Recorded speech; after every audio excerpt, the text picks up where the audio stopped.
Chhatrapati संभाजीनगरमध्ये king म्हणू शकतो त्यांना, की फिजिक्समध्ये ते का बरं किंग आहेत. तर ते सगळे सिक्रेट आपण आज एक्सपोज करणार आहोत विथ प्रसाद सर. तर सर तयार आहात? यस, बिलकुल. थँक्यू. तर सुरू करूयात आपला शो.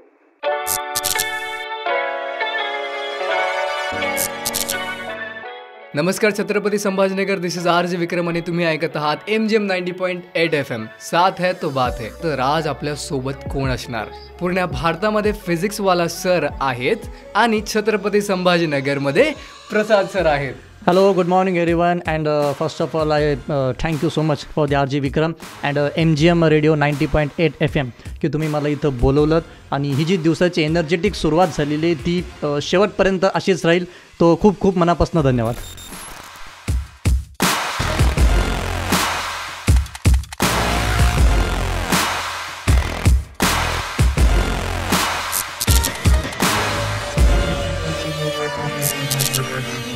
ॲक्च्युअली मी जॉबसाठी कधी गेलोच नाही. मी एम केलेला टीचर, छान व्यवस्थित असा एजेड 50 इयर्सचे, मग ते येणार लोकांना फिजिक्स म्हणजे डिप्रेशन वाटतं. येस आणि त्यांना ते ऐकलं की डिप्रेशन येतं.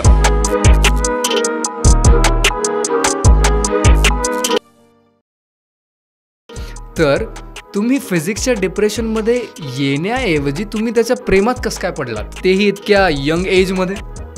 ॲक्च्युली याची सुरुवात मी इंजिनिअरिंगपासून केली होती. ज्यावेळेस इंजिनिअरिंगला मी सेकंड इयरला होतो त्यावेळेस मी जस्ट एका कोचिंगमध्ये शिकवत होतो. त्यावेळेस मला कळलं की नाही, म्हणजे ज्या ट्रॅडिशनल वेनं हा एक सब्जेक्ट शिकवणं चालू आहे त्या ट्रॅडिशनल वेपासून थोड्याशा वेगळ्या वेपर्यंत जाण्याची त्यावेळेस गरज होती. कारण कसं फिजिक्स म्हटलं की सगळ्या मुलांना एकच असा इन केलेला टीचर, छान व्यवस्थित असा एजेड 50 इयर्सचे, मग ते येणार 1.5 तास बडबड करणार जाणार. ज्यावेळेस असं मला जाणवलं त्यावेळेस कळलं की नाही, इथे कुठं ना कुठंतरी एक वेगळ्या टेक्निकची गरज आहे. आणि त्यावेळेस मी ठरवलं होतं की आपल्याला हे टीचिंग फील्ड, ॲक्च्युअली मी जॉबसाठी कधी गेलोच नाही, मी M.Tech कंप्लीट केलं, but still I am in a teaching field.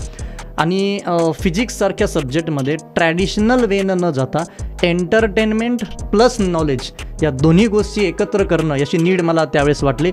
म्हणून मी फिजिक्समध्ये गेल्या 8 वर्षाखाली, ज्यावेळेस मी 21 इयर्सचा होतो नियर अबाउट, त्यावेळेस मी या सब्जेक्टमध्ये एंट्री केली होती.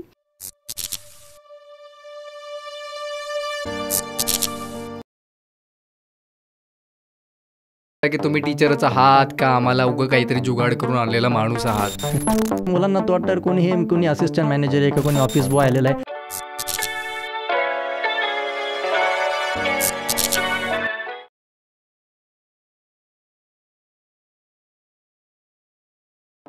तर सर तुम्ही एवढे यंग दिसता आणि तुमचं वयही तेवढं नाही आहे. तर तुम्ही क्लासमध्ये गेल्यानंतर स्टुडंट पहिले तर तुम्हाला जज करता की तुम्ही टीचरचा आहात का आम्हाला उगं काहीतरी जुगाड करून आणलेला माणूस आहात.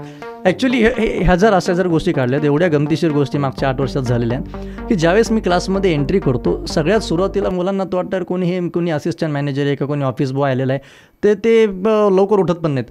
पण ज्यावेळेस सब्जेक्ट सुरू होतो कसं असतं ना, माझं तर असं एक परफेक्शन आहे, मे बी हा ओव्हर कॉन्फिडन्स कोणी कन्सिडर करू नये. क्लासमध्ये ना एकच बॉस असायला पाहिजे, एक तर टीचर नाही तर स्टुडंट.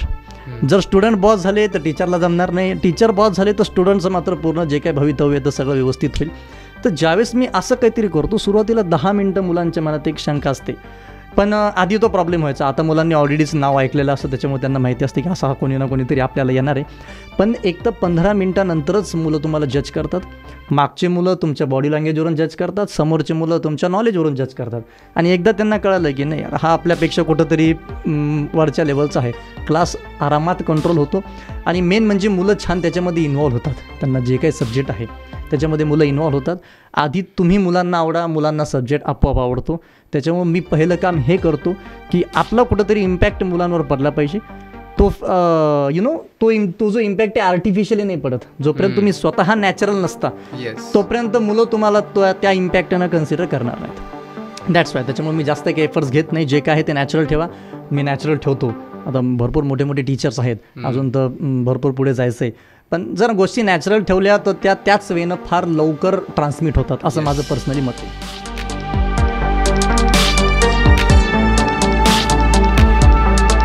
क्वीन म्हणजे क्लासमधले क्वीनला तो तुम्ही हँडल करता. फिजिक्स काहीच नाही आहे. फिजिक्स फक्त डे टू डे लाईफमधली कॉन्सेप्ट आहे.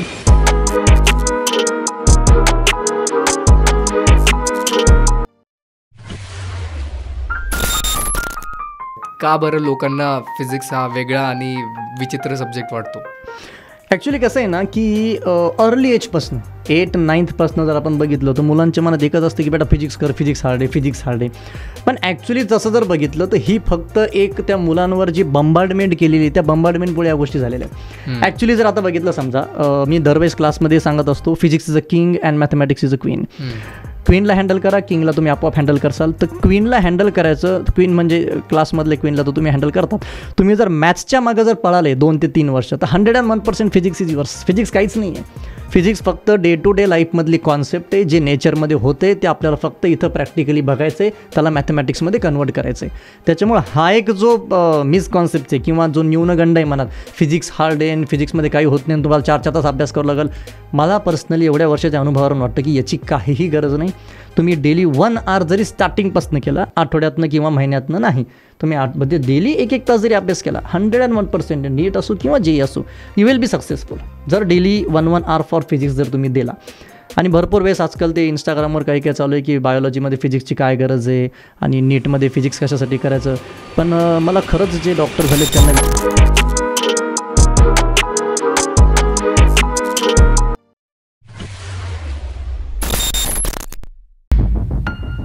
रिलेशनमध्ये मुलं डिप्रेस होतात, तर ते पुढच्या generation to generation carry forward होतात.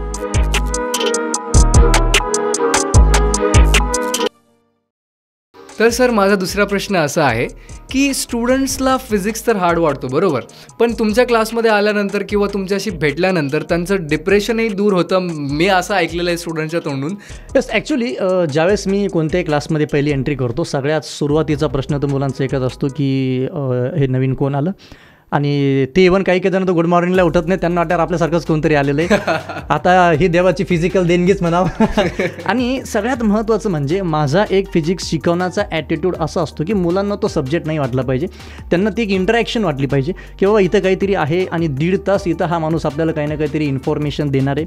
आणि त्यांना कुठंही हे वाटता कामा नाही की मग तो हुशार मुलगा असो किंवा बॅक बेंचर असो की हे आपल्यासाठी नाही चालू, हे सगळ्यांसाठी चालू आहे. हे क्लास पूर्ण इन्व्हॉल्वमेंट जी आहे ही त्याच वेळेस येऊ शकते. माझ्या अनुभवावरून ज्यावेळेस तुम्ही त्यांना डे टू डे एक्झाम्पल्स देसाल, जसं आपण आत्ता म्हणलं की बाबा रिलेशनमध्ये मुलं डिप्रेस होतात, त्यांना त्यांच्याच लँग्वेजमध्ये जर एक्झाम्पल दिले तर ते पुढच्या generation to generation carry forward होतात. त्याच्यामुळं मुलांना मी सब्जेक्ट म्हणून हे शिकवतच नाही, मला रिझल्टशी फारसं मी काही कोरिलेशन त्यांना करत नाही, फक्त एकच सांगतो की हा एक सब्जेक्ट आहे, तो आपल्याला फुल एनर्जीने एन्जॉय करायचा आहे. ती माझी पॅशन असल्यामुळं मुलांना ती पॅशन आपोआप होऊन जाते आणि मुलं त्याच्यामध्ये इन्व्हॉल्व होतात. हे मे बी एक नॅचरल टीचिंग जी आहे त्याचा काहीतरी बेनिफिट असावा, पण मुलांच्या आजपर्यंतच्या त्या रिस्पॉन्समुळं मला ही जी टेक्निक मी वापरतो ती खूप जास्त बेनिफिशियल ठरली.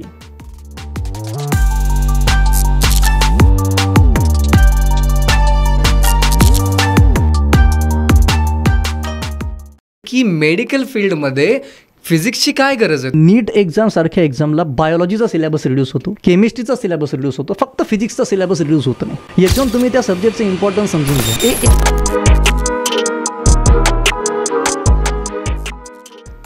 सेकंड मिसकॉन्सेप्शन असं आहे की नीट ही मेडिकल एक्झाम म्हणून मानल्या जाते, बरोबर. तर मेडिकल लोकांचं असं म्हणणं आहे की मेडिकल फील्डमध्ये फिजिक्सची काय गरज आहे? तुम्ही इंजिनिअरिंग मलासाठी ठेवा ना, ते आम्हाला कशाला त्रास देता बिनकामाचा, एक्स्ट्रा लोड का बरं वाढवताय, ऑलरेडी बायोलॉजी एवढं आहे. त्यांना काय मेसेज देणार सर तुम्ही? ॲक्च्युली बघा, मी क्लासमध्ये हे मुलं मला क्वेश्चन विचारत असतात, मी त्यांना एकच सांगतो, नीट एक्झाम सारख्या एक्झामला बायोलॉजीचा सिलेबस रिड्यूस होतो, केमिस्ट्रीचा सिलेबस रिड्यूस होतो, फक्त फिजिक्सचा सिलेबस रिड्यूस होत नाही. याच्यावरून तुम्ही त्या सब्जेक्टचं इम्पॉर्टन्स समजून घ्या. एक गोष्ट आहे, बॉडी नॅचरल आहे, बॉडी ही नेचर आहे आणि फिजिक्स म्हणजे पण नेचरच आहे. तुम्ही जर नेचरला साईडला काढसाल तर बाकीच्या गोष्टी चालतील कशा? आता तुम्ही MRI machine, X ray machine, injections, stethoscope किंवा तुमच्या हार्टचे जे पंपिंग आहे, ब्लड प्रेशर नावाची कॉन्सेप्ट तुम्ही यूज करता. ब्लड प्रेशर म्हणजे it is a one type of pressure. मग हे फिजिक्स नाही का? हे सगळं फिजिक्स आहे बेटा. इव्हन तुमच्या आईजपासून सगळ्यात बेस्ट कॅमेरा तर तुमचा डोळे, आपोआप गोष्ट बघतो, आपोआप सेव्ह करतं, मोबाईलमध्ये तरी सेव्ह करावं लागतं. हे सगळं फिजिक्स आहे. फक्त हे काय झालं आहे की एक त्याचा एक सोशल मीडियावर त्याचा एक ट्रेंड सुरू झाला आहे की तुम्हाला पायथागोरसची काय गरज आहे, अल्फा बीटा गॅमाची काय गरज आहे. जे रेग्युलर डॉक्टर्स आहेत त्यांना विचारा की त्या फील्डमध्ये या फिजिक्सची किती मोठी गरज आहे. हा जो प्रोपोगंडा तयार केलेला आहे हा फक्त भीतीपायी 11-12च्याच मुलांनी तयार केले की पुढे आम्हाला याची काय गरज नाही सर, हे कशासाठी. पण विदाऊट फिजिक्स कोणीही मेडिकल सायन्समध्ये ग्रोथ करू शकत नाही. त्याच्यामुळं फिजिक्ससारखा जो सब्जेक्ट आहे हा प्रत्येक फील्डमध्ये लागणार आहे. इधर इंजिनिअरिंग, इधर इवन BSc सुद्धा तुम्हाला फिजिक्स आहेच. त्याच्यामुळे ही मिसकॉन्सेप्शन पहिले डोक्यातनं दूर करा की फिजिक्सशिवाय तुम्ही कोणत्याही फील्डमध्ये, I am talking about a technology field, आपण पुढे जाणं फार मुश्किल होऊन जाईल. तर आत्ता सरांनी आपल्याला इंजिनिअरिंगचं महत्त्व मेडिकल फील्डमध्ये कसं आहे इनडायरेक्टली सांगितलं आहे. कारण की मेडिकल फील्डमध्ये तुमची तर स्किल कामात येते, पण इंजेक्शन कसं फिजिक्सवरती काम करतं किंवा इंजिनिअरिंगवाले का बरं ते इंजेक्शनच्या पाठीमागे लागले की फील्डमध्ये भांडणं करायची गरज नाही आहे, कारण की दोन्ही एकमेकांवर डिपेंडेंट आहेत. Right absolutely exactly. तर त्याचं इनडायरेक्ट उत्तर आपल्याला प्रसाद सरांनी दिलेलं आहे.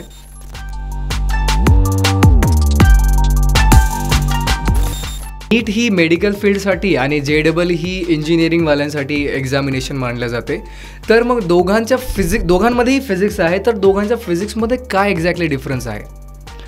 ॲक्च्युली दोघांमध्ये डिफरन्स हा आहे बेटा की ज्यावेळेस मी क्लासमध्ये ही गोष्ट सांगतो की सपोज मेडिकल फील्डमध्ये तुम्हाला कमीत कमी वेळेत फार मोठे डिसिजन घ्यायचे असतात. एखादा पेशंट आहे, तो जर समजा फायनल स्टेजला आहे, त्याला काहीतरी करायचं आहे, तुम्ही असं नाही म्हणू शकत की मी आधी त्याचा डिझाईन करल, मग मी आठवड्याभरानं त्याच्यावर ठरवल की मी आधी एक कॉन्फरन्स घेईल त्याच्यावर, की ते तोपर्यंत मरून जाईल. आणि ज्यावेळेस तुम्ही इंजिनिअरिंग म्हणजे JEE फिजिक्सचा ज्यावेळेस आपण विचार करतो, तिथे कसं असतं, समजा तुम्ही सिव्हिल इंजिनियर झाले, तुम्हाला मोठा ब्रिज बनवायचं, you have lot of time. तुम्ही आधी जागा बघा, तुम्ही सगळ्या गोष्टी करा, पण कॅल्क्युलेशन मेंटेन करा. नाही तर ब्रिज लवकर बांधायचं 2 दिवसात, ते तिसऱ्या दिवशी मोडून जाईल, असं नाही जमणार. त्याच्यामुळं JEEची जी कॉन्सेप्ट आहे ती मॅथमॅटिकल आहे. मॅथमॅटिकल का? कारण त्याच्यामध्ये थोडेसे न्यूमेरिकल ट्रीटमेंट जास्त आहेत. आणि जे नीटचं फिजिक्स आहे हे फक्त आणि फक्त एकाच गोष्टीवर फोकस करतं, तुमची logical development. How you are taking a very big decisions in very small time. म्हणून नीटमध्ये कमी वेळेत जास्त क्वेश्चन्स असतात आणि JEE मध्ये जास्त वेळेत कमी क्वेश्चन्स असतात. कारण JEE मेन्समध्ये तुम्हाला थोडंसं ॲक्युरसीची गरज असते आणि नीटमध्ये तुम्हाला स्पीडची गरज असते. ह्या कॉन्सेप्ट तुम्ही आधी क्लिअर करून घ्या. म्हणून नीटचं फिजिक्स थोडंसं लो लेवलला, एक सिलेबस सेम आहे, लेवल कमी जास्त का होती, कारण नीटला त्याची नीड नाही आहे. एवढं गव्हर्नमेंट विचार करते तरी काही असं म्हणतात की बाबा फिजिक्सची नीड काय. Without physics your logical development is not possible. की what exactly we have to take the proper decision, ते डिसिजन मेकिंग स्किल फिजिक्स तयार करतं. म्हणून फिजिक्सचा अभ्यास करायचा आहे. Okay, great. तर आपल्याला प्रॉपर आन्सर भेटलेला आहे या विषयावरती. आता नेक्स्ट क्वेश्चन. आता सध्या खूप नाजूक आणि खूप महत्त्वाच्या क्वेश्चनवरती आपण डील करणार आहोत. खूप वेळेस काय होतं माहिती आहे का, 11-12चे प्रिपरेशनमध्ये जे काही 11-12चे स्टुडंट्स आहेत ते स्टडीमध्ये एवढे गुंगून जातात, टेन्शनमध्ये गुंगतात. सेकंड गोष्ट म्हणजे त्याच्यामध्ये ते ना हेल्थला प्रायोरिटी देत, ते फक्त आणि फक्त स्टडीच्या मागं लागतात आणि स्टडीमध्ये सुद्धा प्रेशर घेतात. तर त्यांनी एक्सरसाइज करायला हवी का नाही हवी, हेल्थवरती लक्ष द्यायला पाहिजे की नाही द्यायला पाहिजे, का पूर्ण दिवस फक्त स्टडी करायला पाहिजे? तुम्हाला काय वाटतं सर? ॲक्च्युली बघा, ही जी एक्झाम आहे हे तुमची नॉलेज आणि मेंटल स्किल या दोन्ही गोष्टी टॅकल करतात. भरपूर असे स्टुडंट्स आहेत बेटा ज्यांनी 2 वर्ष प्रचंड मेहनत केली, पण त्या 3 आवर्समध्ये जर तुमची मेंटल स्ट्रेंथ जर ओके नसेल तर त्या 2 वर्षाची मेहनत काहीच कामाची नाही. तुम्ही युद्धाच्या आधी काय मेहनत केली याच्यापेक्षा तुम्ही तिथं काय परफॉर्म करता हे सगळ्यात जास्त इम्पॉर्टंट असतं. तर माझं असं म्हणणं आहे की तुम्ही डेली हाफ आवर किंवा 45 मिनिट्स एक योगा असेल किंवा फिजिकल एक्सरसाइज असेल त्याला द्यायलाच पाहिजे. कारण शेवटी आपल्यासोबत राहणारी ती हेल्थच आहे 100%. म्हणजे जी मिस्टेक आम्ही केली ती आमच्या स्टुडंट्सनी करू नये असं आम्हाला वाटतं. तुम्ही मेहनत करा, बिलकुल करा, पण डिप्रेशन किंवा लगेच थोडेसे मार्क्स कमी आले तर रडणं, तुम्ही मार्क्सांचा विचारच करू नका असं माझं पर्सनली. यानं भरपूर पेरेंट्स नाराज होतील. मार्कांचा विचार करू नका इन द सेन्स मेहनत करू नका असं माझं म्हणणं नाही आहे. तुम्ही मेहनत करा, पण रिझल्ट काय लागेल याच्या अनुषंगानं करू नका. हे 2 वर्ष देवानं आपल्याला छान दिलेत, तर आपल्याला एन्जॉय करत जे आपल्याला कृपे म्हणजे देवाच्या कृपेनं मिळाले त्याचा कसा बेनिफिट आपण घेऊ शकतो. बाकी सगळ्या गोष्टी फिट ठेवून लक्षात घ्या, तुम्ही फिट असेल तर पुढे काहीतरी आहे, नाही तर तुम्हीच असे हॉस्पिटलमध्ये पडलेले आणि तुम्हाला सगळं नॉलेज येतं, त्या नॉलेजचा काहीच बेनिफिट नाही आहे. सो मेंटल स्ट्रेस की हे हँडल करणं it is the most important thing. तर सगळ्या स्टुडंट्सला हा एकच मेसेज माझा राहील की एन्जॉय करत अभ्यास करा. मी नेहमी क्लासमध्ये सांगत असतो, ज्यांचे रिझल्ट लागले त्यांच्यासोबत तर मी असतोच, पण ज्यांचे अभ्यास करून रिझल्ट लागले नाही त्यांचा सगळ्यात पहिला फोन हा माझाच असेल.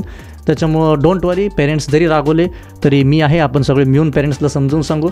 रिझल्ट्स आपलं एम नाही आहे बेटा, मेहनत करणं हे आपलं एम आहे. ते एम करत राहा, रिझल्ट्स आपोआप येतील. आज न उद्या येतील, उद्या न परवा येतील आणि ते 100% येणार आहेत. You all are very bright students. आणि आम्ही जर त्यावेळेस तुमच्या एजचे होतो त्यावेळेस जर आम्ही कम्पेअर केलं तर आजकालची पिढी जगावर राज्य करणार आहे, त्याच्यामुळे तुम्ही त्याच्यात कोणताही न्यूनगंड मनात बाळगू नका.